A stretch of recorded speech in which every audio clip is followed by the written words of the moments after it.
Good evening students and welcome back to my channel.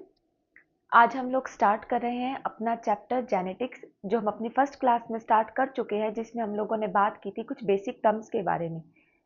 वहाँ पर हम लोगों ने कुछ बेसिक टर्म्स जानी थी, जैसे कि जीन्स क्या होते हैं, एलील्स क्या होते हैं, क्रोमोसोम्स, होमोलोगस क्रोमोसोम्स। क्लियर है? हम लोगों ने जाना था एलील्स क्या होता है। सबसे पहले हमने एलील्स के बारे में ये देखा था कि एलील्स को ही हम लोग एलीलोमॉर्फ्स भी बोलते हैं, और इस एलील टर्म को देने वाले साइंटिस्ट थे बेटसन।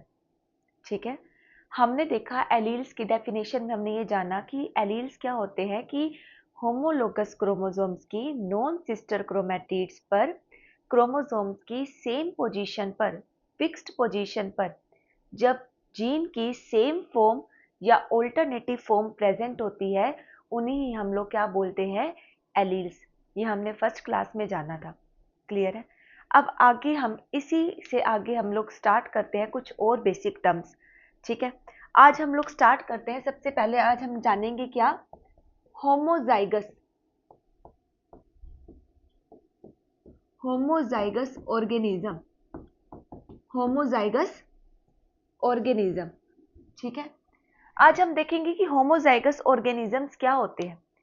अभी हमने एलील्स के बारे में बात की। अभी हमने बोला कि जब सेम क्रोमोसोम हो, जब सेम क्रोमोसोम हो, मतलब कि फॉर एग्जांपल क्रोमोसोम 2 है मदर की साइड से एंड क्रोमोसोम 2 है फादर की साइड से। क्लियर है?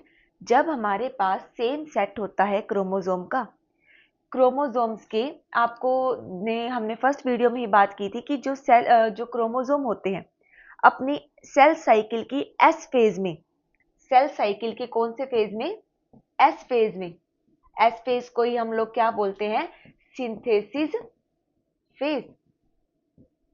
सेल साइकिल के एस फेज में, sorry for that, cell cycle के एस फेज में ही जिसको हम लोग क्या बोलते हैं, सिंथेसिस फेज। क्लियर है? यहां पर क्रोमोसोम क्या करता है, डुप्लीकेट करता है, अपनी सेम टू सेम कॉपी बनाता है। मतलब यहां पे क्रोमोसोम ने क्या किया, अपनी सेम टू सेम कॉपी बनाई। अब मान लो ये क्रोमोसोम की ए पोजीशन है, ये क्रोमोसोम की क्या है, ए पोजीशन है।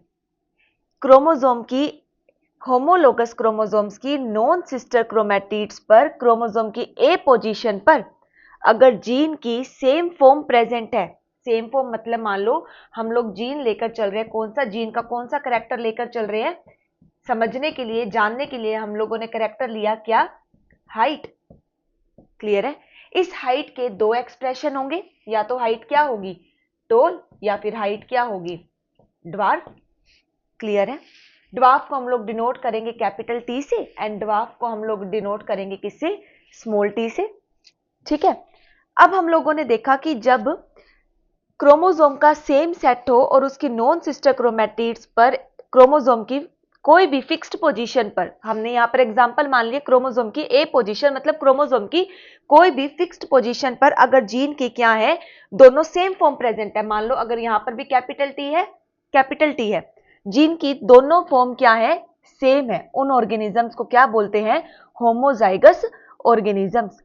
होमोजाइगस ऑर्गेनिजम्स को क्या बोलते हैं, होमोजाइगस ऑर्गेनिज्म क्या होते हैं, ये वो ऑर्गेनिजम्स होते हैं जिनके पास जीन की सेम फॉर्म प्रेजेंट होती है। मतलब दोनों ही क्या है, या तो डोमिनेंट फॉर्म होंगी सेम, या फिर दोनों ही क्या हो सकती हैं, रिसेसिव फॉर्म। यहाँ पर हम कैपिटल टी की जगह अगर हम लोग ये बोल दे क्या हो सकती है, स्मॉल टी। या तो डोमिनेंट फॉर्म होंगी या तो सेम रिसेसिव फॉर्म होंगी। उन्हीं सेम डोमिनेंट फॉर्म या सेम रिसेसिव फॉर्म को ही हम लोग क्या बोलते हैं, होमोजाइगस ऑर्गेनिजम्स। क्लियर है? होमोजाइगस ऑर्गेनिजम्स क्या होता है, होमोलोगस क्रोमोसोम्स की नॉन सिस्टर क्रोमैटिड्स पर क्रोमोसोम की फिक्स्ड पोजीशन पर अगर जीन की सेम फॉर्म प्रेजेंट है, या तो डोमिनेंट फॉर्म या फिर रिसेसिव फॉर्म, उन्हें हम लोगों ने क्या बोला, होमोजाइगस ऑर्गेनिज्म। क्लियर है? नेक्स्ट है हमारा, नेक्स्ट टर्म है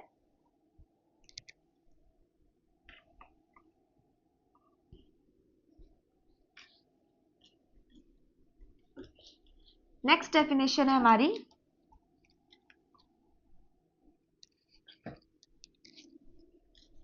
हेट्रोजाइगस।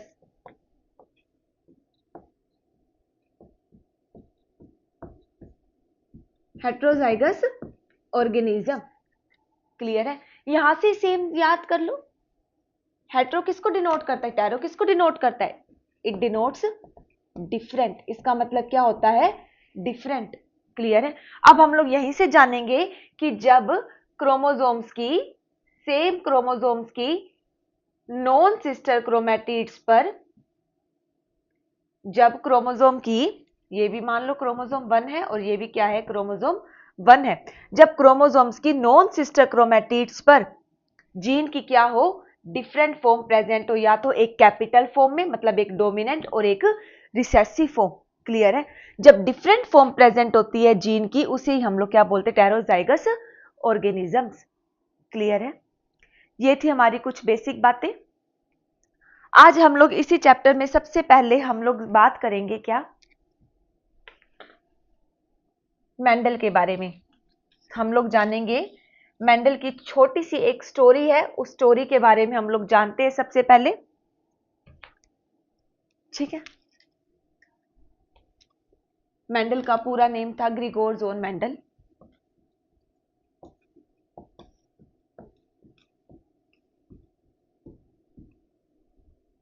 ठीक है?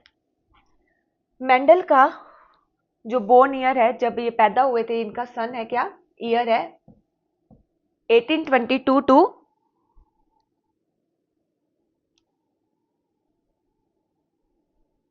1884, 1822 टू 1884। क्लियर है? ग्रिगोर जोन मेंडल को फादर ऑफ जेनेटिक्स भी बोलते हैं, फादर ऑफ जेनेटिक्स भी बोलते हैं। मेंडल ही एक वो साइंटिस्ट हैं जिन्होंने जेनेटिक्स की नींव रखी थी। क्लियर है? इन्होंने ही जेनेटिक्स के बारे में एक नींव रखी थी, एक फाउंडेशन दिया था उन्होंने, फाउंडेशन ऑफ जेनेटिक्स।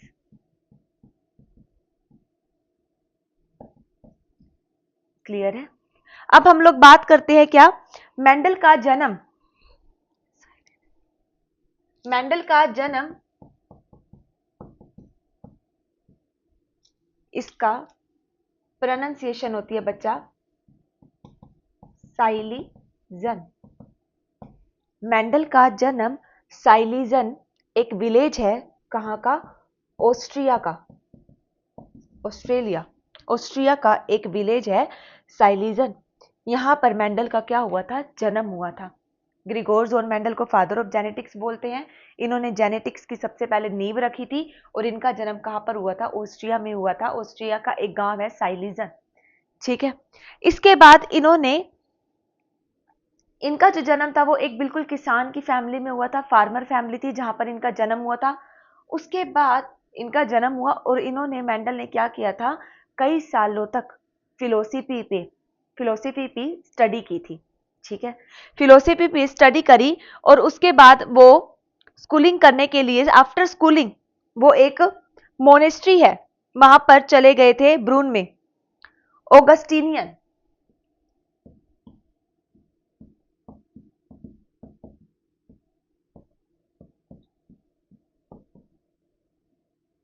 क्लियर है? मेंडल का जन्म साइलीजन ऑस्ट्रिया में हुआ था। उसके बाद उन्होंने स्कूलिंग में अपनी स्कूल की, अपनी पढ़ाई की, फिलोसफी पर इन्होंने पढ़ाई की। फिलोसफी पर पढ़ाई करने के बाद वो एक ऑगस्टीनियन मोनेस्ट्री में चले गए थे। क्लियर है?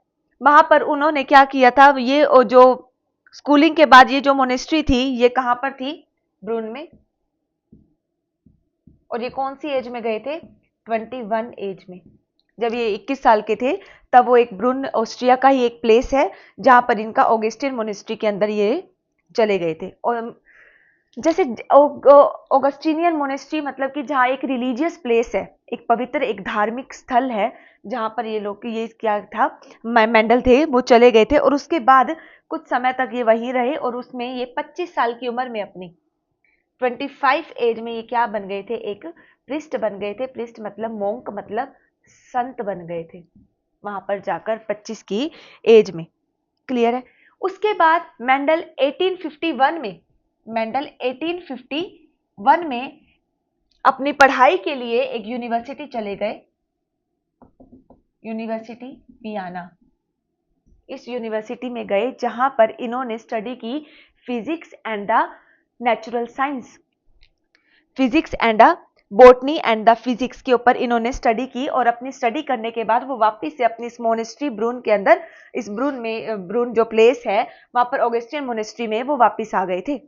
क्लियर है। वापस आने के बाद इन्होंने इस मोनेस्ट्री में 14 साल as a physics teacher teach किया था। क्लियर है। एज अ 14 ईयर्स इन्होंने वहां पर क्या किया, टीच किया as a physics teacher. Clear है। 14 साल फिजिक्स टीचर बनने के बाद वो इस मोनेस्ट्री के हेड बन गए थे। क्लियर है। उसके बाद वो इस मोनेस्ट्री के हेड बन चुके थे। फिर 1856 में इन्होंने क्या देखा कि जो उस मोनेस्ट्री का, उस रिलीजियस प्लेस के बाहर जो गार्डन था, उस गार्डन में पी प्लांट के उन्होंने 2 टाइप के सीड्स देखे थे। क्लियर है। देखो बेटा, अभी हमने सिंपल सी बात की मेंडल की कि ग्रिगोर जोन मेंडल उनका पूरा नाम है। उनका जन्म 1822 और से लेकर उनकी डेथ हुई थी 1884 में। क्लियर है। उनको फादर ऑफ जेनेटिक्स बोला जाता है। उन्होंने जेनेटिक्स की नींव रखी थी। क्लियर है। उनका जन्म हुआ था साइलीजन, एक ऑस्ट्रिया का विलेज है वहां पर। और उसके बाद वो क्या हुए, उन्होंने अपनी पढ़ाई की, पढ़ाई उन्होंने फिलोसफी भी की। फिलोसफी पे पढ़ाई करने के बाद आफ्टर स्कूलिंग वो कहा, ऑगस्टियन मोनेस्ट्री के अंदर एज अ प्रीस्ट वो बन गए, एज अ मोंक बन गए at the age of the 25। Clear है। और उसके बाद वो वहां पर अपनी फिर 1851 में यूनिवर्सिटी वियना में वो पढ़ाई करने के लिए चले गए थे। कौन सी स्टडी करने गए, botany and the physics, botany और फिजिक्स की पढ़ाई की। और जब उन्होंने अपनी पढ़ाई कंप्लीट कर ली उसके बाद वो दोबारा से अपनी मोनेस्ट्री में आ गए और यहाँ पर उन्होंने 14 साल क्या किया, as a physics teacher teach किया। ठीक है। और उसके बाद उन्होंने वहां पर देखा, जब वो टीच कर रहे थे उन्होंने वहां पर एक ऑब्जर्व किया कि उनके जो गार्डन था वहां पर जो प्लांट था, पी प्लांट था, उसमें वहां पर उस प्लांट पे 2 टाइप के सीड्स थे। क्लियर है। 2 टाइप के सीड्स थे। उसके बाद मेंडल ने बेटा एक्सपेरिमेंट किया था पी प्लांट पर, गार्डन पी जो एडिबल होता है, पाइसम सैटिवम। क्लियर है। मेंडल ने जो एक्सपेरिमेंट किया था पी प्लांट पर, जिसका साइंटिफिक नेम है पाइसम सैटिवम। पी प्लांट में टोटल नंबर ऑफ क्रोमोसोम्स क्या थे, इनके पास थे 7 पेयर ऑफ क्रोमोसोम। मतलब टोटल कितने क्रोमोसोम थे, 14 क्रोमोसोम। क्लियर है। 14 क्रोमोसोम थे। मेंडल ने अपने एक्सपेरिमेंट में, जो मेंडल ने एक्सपेरिमेंट किया था उस एक्सपेरिमेंट का नाम रखा गया था, उस एक्सपेरिमेंट जो किया गया था, hybridization experiment on garden P.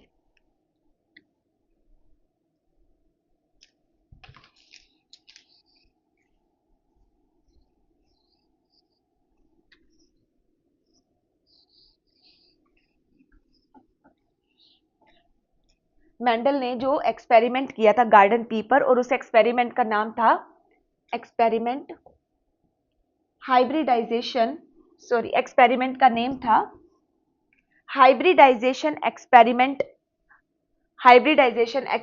On garden pea.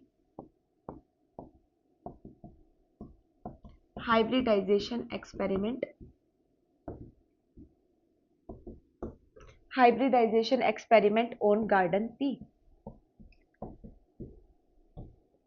Mendel का जो एक्सपेरिमेंट था वो था hybridization experiment on garden pea. Clear है। मेंडल ने जो अपने एक्सपेरिमेंट के लिए 7 कॉन्ट्रास्टिंग कैरेक्टर सिलेक्ट किए थे, 7 कॉन्ट्रास्टिंग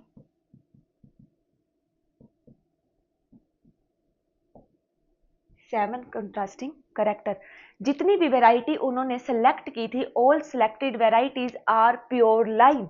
क्लियर है। मेंडल की जितनी भी उन्होंने अपनी वैरायटी सिलेक्ट की थी एक्सपेरिमेंट में, गार्डन पी पर जो उन्होंने एक्सपेरिमेंट किया था उस पर मेंडल ने जो क्या लिया था, मेंडल ने सारी सिलेक्टेड वैरायटीज कैसी थी, प्योर थी, प्योर लाइन वैरायटीज।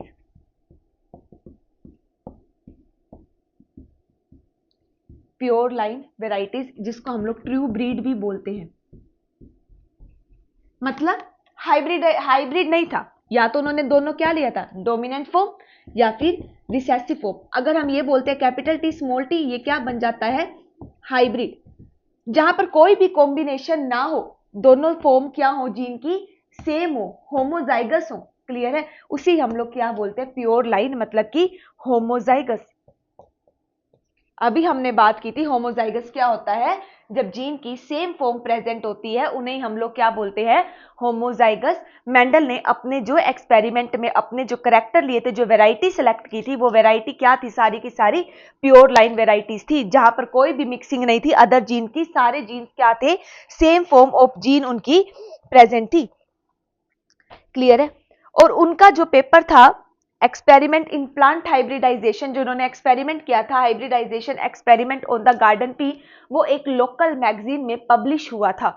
क्लियर है, लोकल मैगजीन पब्लिश हुई थी और उस मैगजीन का नेम है annual proceedings of Brunn, annual proceeding of ब्रून,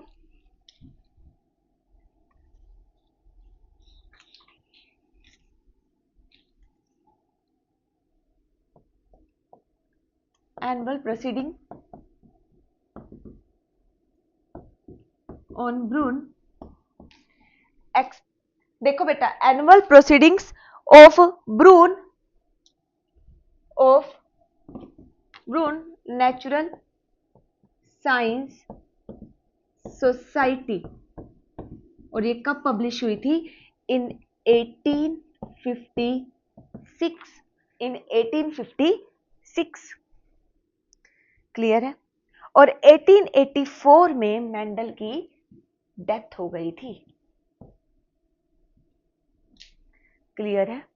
अभी हमने सिर्फ छोटी सी बात की, मेंडल की स्टोरी जाननी हमने सिर्फ अभी तक, कि मेंडल का पूरा नाम ग्रिगोर जोन मेंडल था, उनका जन्म 1882 में हुआ था और उनकी डेथ हुई थी 1884 में, 1884 में। क्लियर है। मेंडल अपनी पढ़ाई की थी, मेंडल ने फिलोसफी पर, ठीक है।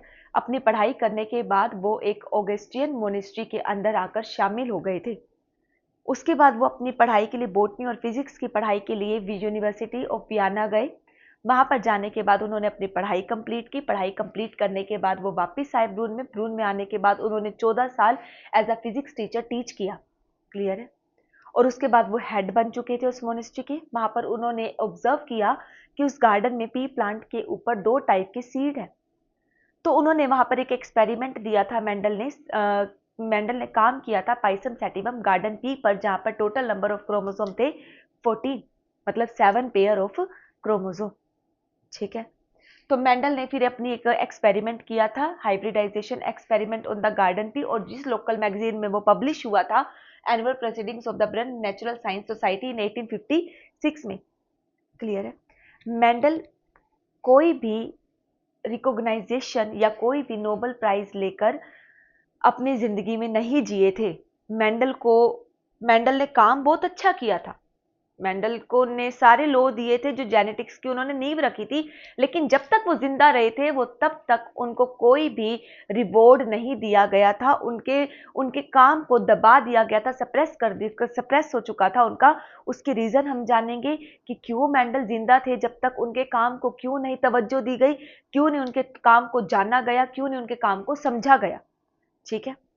मेंडल का आज जो हमें पता है कि जेनेटिक्स की नींव रखी है, तो मेंडल के जो एक्सपेरिमेंट दिए थे वो सक्सेसफुल हुए थे, और वो सक्सेसफुल हुए थे और क्यों हुए थे, कैसे हुए थे, उसके बारे में भी हम जानेंगे। तो मेरे साथ आप लोग बने रहें। ठीक है। तो इसके साथ हम लोग अपना ही चैप्टर, अपना आगे का टॉपिक स्टार्ट करेंगे नेक्स्ट क्लास में। Thank you. दैट्स